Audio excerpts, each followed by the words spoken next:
The editors asked the writers to come up with a short article on their favorite firearm. I've got a lot of favorite firearms, so I'm just going to go over my personal carry that I use on a daily basis, the Glock 19.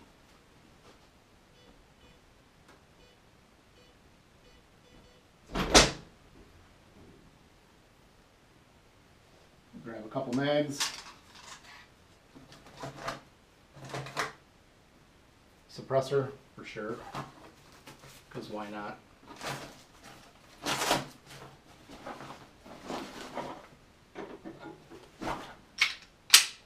Glock 19.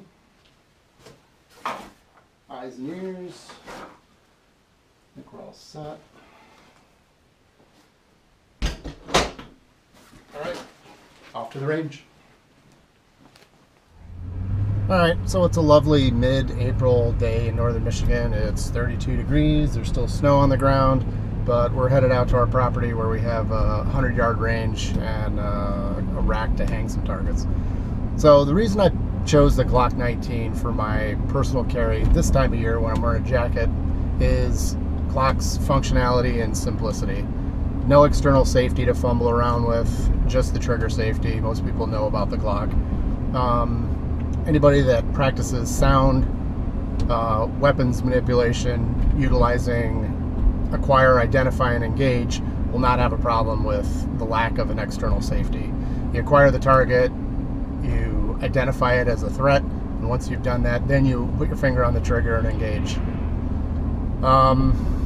15 round capacity of 9mm. Today's modern ballistics with the 9mm are so good and so lethal that the FBI has decided to go back to the 9mm. There's an article you can read about that in Loader Out Room. So basically just easy to manipulate, good functionality, good capacity, good accuracy, and it's a great weapon. So we're pulling into the range here. Gonna put it in 4-wheel drive because it's covered in snow. And we'll be shooting in a minute. All right, here we are outside, 30 degrees. Light snow, a couple of steel targets set up, a couple silhouettes for 10-inch steel targets. We'll get to that in a minute, but first, okay, Glock 19, compact 9mm.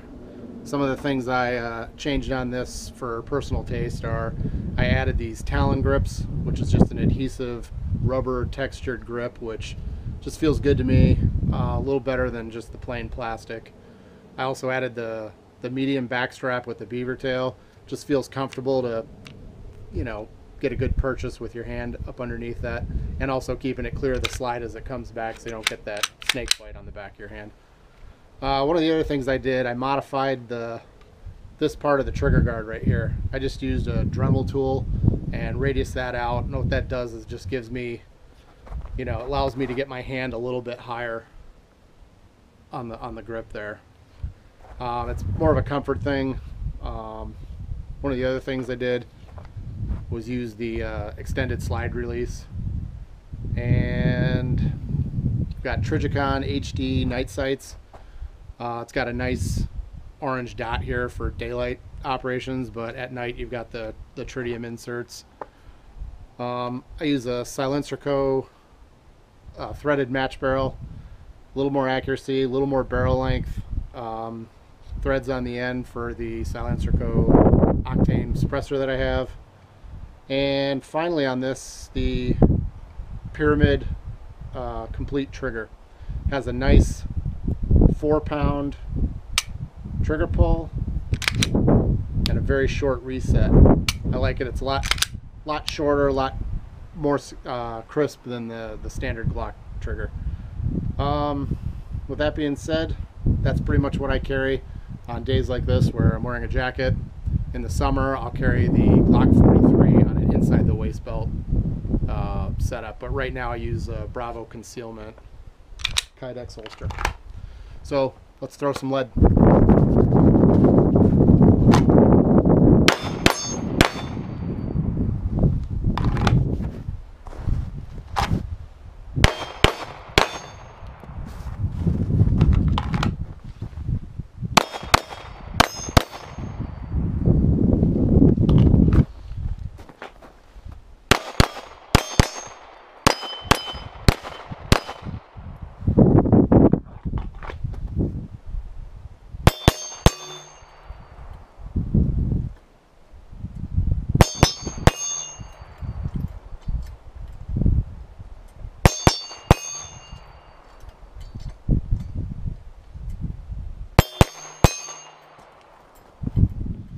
Alright guys, so that's my Glock 19 silencer co threaded match barrel. Pretty accurate. Best thing about it are the threads on the end. So for about 30 seconds while you spin one of these on, you feel exactly like James Bond, because it's America and we can do this and it's awesome. So as I sign off, I'll sign off a little quieter than before.